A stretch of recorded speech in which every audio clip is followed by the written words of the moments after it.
Pemirsa, Badan Penanggulangan Bencana Daerah atau BPBD Kalimantan Tengah juga terus melakukan upaya untuk menangani kebakaran hutan dan lahan atau karhutla di sejumlah wilayah.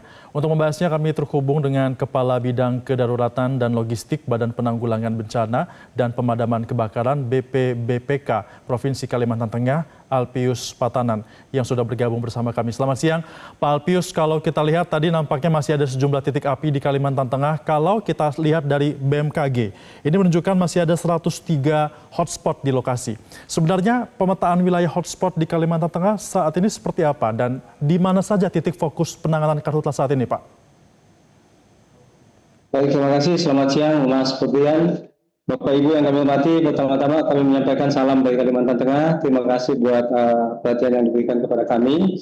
Dan sebelum mungkin masuk terkait dengan pemetaan, kami sampaikan bahwa pemerintah pusat, Pak Presiden dan juga seluruh menteri dan Pak Gubernur, Pangdam, Kapolda sangat perhatian dan memberikan dukungan penuh di dalam penanganan karhutla di Kalimantan Tengah. Saat ini Pak Gubernur bersama dengan Pak Kapolda dan Pak Pangdam ada di Pangkalan Bun, Kota Waringin Barat. Sedangkan di Palangka ada Pak Wagub bersama dengan Bu Sekda, tadi meninjau lokasi penanganan dan juga memberikan bantuan kepada petugas di lapangan.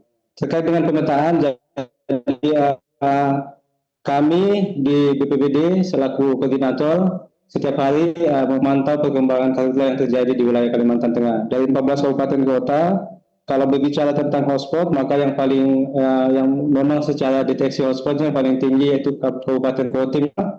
Kemudian disusul dengan Kabupaten Kapuas, kemudian yang selanjutnya Kabupaten Pulang Pisau, Kabupaten Kota Palangkaraya, kemudian Pulang Pisau. Tetapi berbicara luas, yang paling luas itu dilaporkan di Kabupaten Kotim, kemudian selanjutnya Kota Waringin Barat dan juga Kota Palangkaraya. Pada semua kabupaten memang mengalami karhutla, tetapi beberapa masih relatif terkendali. Kemudian penanganan lanjutan terus dilakukan oleh semua pihak. Potensi yang disebutkan tadi oleh Metro TV sudah sesuai dengan data yang dimiliki oleh Posko, yaitu sekitar 10.700 personil, mulai melaksanakan upaya mulai dari pencegahan sampai dengan pemadaman di lapangan, itu terus dilakukan sesuai dengan perkembangan di lapangan. Jadi mungkin itu Mas Febrian. Lalu sejauh ini pergerakan personil gabungan serta sarana prasarana darat maupun udara seperti helikopter waterbombing misalnya, dalam menghadapi eskalasi titik api ini seperti apa?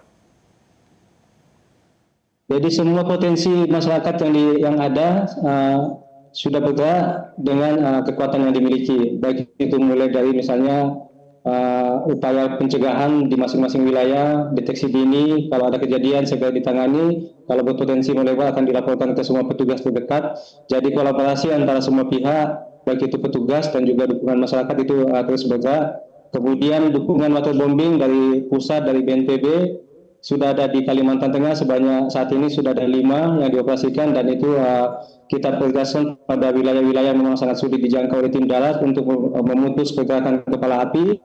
Kemudian habis itu dilanjutkan dengan penanganan oleh tim darat. Jadi potensi-potensi yang ada sudah kita gerakkan, termasuk terakhir dukungan OMC dari Kementerian Lingkungan Hidup juga dilaksanakan mulai tanggal 26. Ini menjadi OMC tahap yang keempat di Kalimantan Tengah setelah sebelumnya 3 kali OMC yang dilakukan oleh BNPB, kemudian saat ini sedang dilakukan OMC oleh Kementerian Lingkungan Hidup untuk mendukung penanganan di Kalimantan Tengah. Jadi petugas, kemudian juga strategi terus ditingkatkan untuk melakukan penanganan karhutla di wilayah Provinsi Kalimantan Tengah. Baik. Pak Alpius, tadi kami melihat rekan kami Ardan Anugrah melaporkan langsung dari lokasi, ada lokasi yang sudah padam, tapi karena angin berhembus kembali lagi ada kobaran api dari lahan gambut. Nah, untuk memastikan bahwa lahan tersebut benar-benar sudah padam itu seperti apa penanganan di lapangan? Baik ya, jadi tantangan utama salah satunya di lapangan adalah karena kita yang terbakar itu dominan gambut, penanganan akan terus-menerus dilakukan dalam pengertian misalnya hari ini dipadamkan, besok dipastikan ada penanganan lanjutan, bahkan bisa sampai 3-4 hari sampai betul-betul tuntas. Jadi itu yang terus kita lakukan, meskipun memang yang menjadi kendala saat ini adalah pergerakan api cukup lumayan banyak di beberapa titik, sehingga penyesuaian pasukan-pasukan untuk melakukan penanganan itu terus kita lakukan sesuai dengan skala prioritas. Kalau misalnya ada kejadian yang mendekati pemukiman, maka pasukan kita akan lakukan pergeseran. Sedangkan wilayah-wilayah yang sudah agak menjauh itu akan kita lakukan pemantauan lebih lanjut setelah situasi-situasi yang mengancam ke pemukiman itu kondusif. Tetapi intinya bahwa penanganan lanjutan terus dilakukan untuk memastikan kebakaran-kebakaran yang masih tersisa itu bisa tetap terpantau, supaya kalau ada kejadian atau terbakar kembali akibat dinamika di lapangan itu tetap bisa ditangani dengan memadai oleh semua potensi pasukan yang ada. Baik, untuk bantuan seperti helikopter atau helibombing yang sudah dikirimkan, ada juga sumur bor yang sudah mulai dibangun dilengkapi dengan selang yang dimanfaatkan. Apakah sudah termanfaatkan dengan baik dan dampaknya seperti apa pada proses pemadaman di sana? Jadi dukungan dari pemerintah pusat, baik itu waterbombing, kemudian pembuatan sumur bor dan juga sarana prasarana termasuk selang, mesin itu yang sudah datang itu sudah digunakan oleh petugas kita dari TNI, Polri, kemudian semua pasukan yang ada di tingkat provinsi dan juga kabupaten kota. Sumur bor sudah dibangun di beberapa titik sesuai dengan kebutuhan penanganan di lapangan, di mana ada kejadian kebakaran yang relatif masif atau luas, itu dibikin sumur bor, kemudian itu menjadi sumber air bagi petugas-petugas di dalam melakukan penanganan, dan itu sangat membantu untuk upaya penyediaan air di lokasi yang kejadian kebakaran. Selain bahwa kita memang memaksimalkan dukungan water tanki yang ada untuk kecepatan di dalam respon terhadap kejadian-kejadian yang prioritas dalam pengertian yang memberikan ancaman kepada pemukiman, itu kita bisa respon dengan cepat dengan tanki-tanki yang ada. Sedangkan wilayah-wilayah yang relatif luas dengan jangkauan yang mungkin masih relatif masih aman dengan pemukiman, itu pembuatan sumur bor itu sangat membantu untuk penyediaan sumber air dan juga di dalam penanganan. Sedangkan waterbombing, sebagaimana yang kami sudah sampaikan tadi, akan sangat membantu di wilayah-wilayah yang jauh, mempercepat pemutusan kepala api sehingga bisa menghambat pergerakan api, dan selanjutnya tim darat bisa memiliki kesempatan untuk melakukan penanganan lanjutan. Mungkin begitu, Mas Febrian. Anda tentunya juga berkoordinasi dengan tim yang lain, termasuk juga dari BMKG. Melihat cuaca seperti saat ini, bagaimana metode penanganan yang baiknya Anda lakukan? Kalimantan Tengah, kita tentu sudah memiliki pengalaman yang cukup banyak ya, dan Kalteng sangat intensif untuk melakukan koordinasi dengan semua pihak ya. Jadi posko itu setiap hari pukul 15 melaksanakan koordinasi di tingkat posko, melibatkan semua pihak mulai dari BMKG, TNI, Polri, kemudian juga kabupaten kota untuk melihat perkembangan. Salah satu yang selalu dipantau adalah terkait dengan prediksi cuaca, dan setiap potensi yang dimiliki, misalnya ada potensi OMC, itu dilakukan upaya lanjutan, dan juga bahwa kita memahami bersama bahwa kemarau ini jauh lebih panjang dibanding tahun sebelumnya.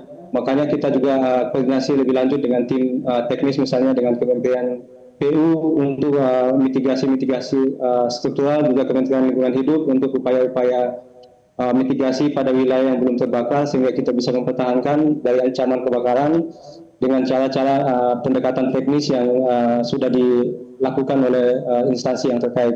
Jadi potensi dalam hal ini BPBD misalkan sangat intens komunikasi dengan semua pihak, dengan Kodam 22 Tambun Bungai, Kepolisian Daerah Kalimantan Tengah, Manggala Agni, Kementerian Kehutanan, kemudian juga Kementerian Lingkungan Hidup, dan juga semua pihak ya, termasuk masyarakat peduli api, organisasi relawan yang terlibat atau membantu di dalam penanganan. Jadi sebetulnya itu menjadi satu hal yang kami syukuri, bahwa semua pihak, potensi masyarakat sangat terlibat di dalam penanganan di Kalimantan Tengah, dan komunikasi dengan posko itu berjalan dengan baik. Atas arahan Pak Gubernur, kita semua bergerak untuk bersama-sama menangani dengan potensi yang kita miliki. Mungkin itu. Baik, artinya ada banyak instansi dan juga pihak yang terlibat dalam proses pemadaman ini. Tapi efektivitas dan juga koordinasi yang terjadi sejauh ini seperti apa? Kami melihat bahwa koordinasi yang dibangun di Kalimantan Tengah sangat baik. Jadi kalau bisa dilihat bahwa pergerakan di lapangan yang dilakukan oleh TNI, kemudian Polri, dan juga instansi yang lain, itu semua bisa terkoordinasi dengan baik sehingga pembagian pasukan, pergerakan pasukan ketika memang ada prioritas yang berubah itu bisa kita komunikasikan dengan baik dan semua pihak bisa bersama-sama melakukan penanganan saling mendukung di lapangan. Jadi pada prinsipnya atas arahan Pak Gubernur dan juga didukung penuh oleh Pak Kapolda, Pak Pangdam, mudah-mudahan hal itu tetap terjaga baik di Kalimantan Tengah untuk bersama-sama melakukan.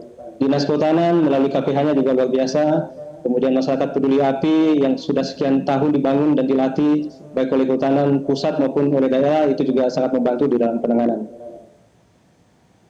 Baik, artinya masih terus berlakukan koordinasi dan juga dilakukan berbagai instansi untuk dapat membantu proses pemadaman ini. Terima kasih sudah bergabung bersama kami, Alpius Patanan, dalam Breaking News Metro TV dan selamat kembali bertugas, Pak Alpius. Jelajahi cara baru mendapatkan informasi. Download Metro TV Extend sekarang.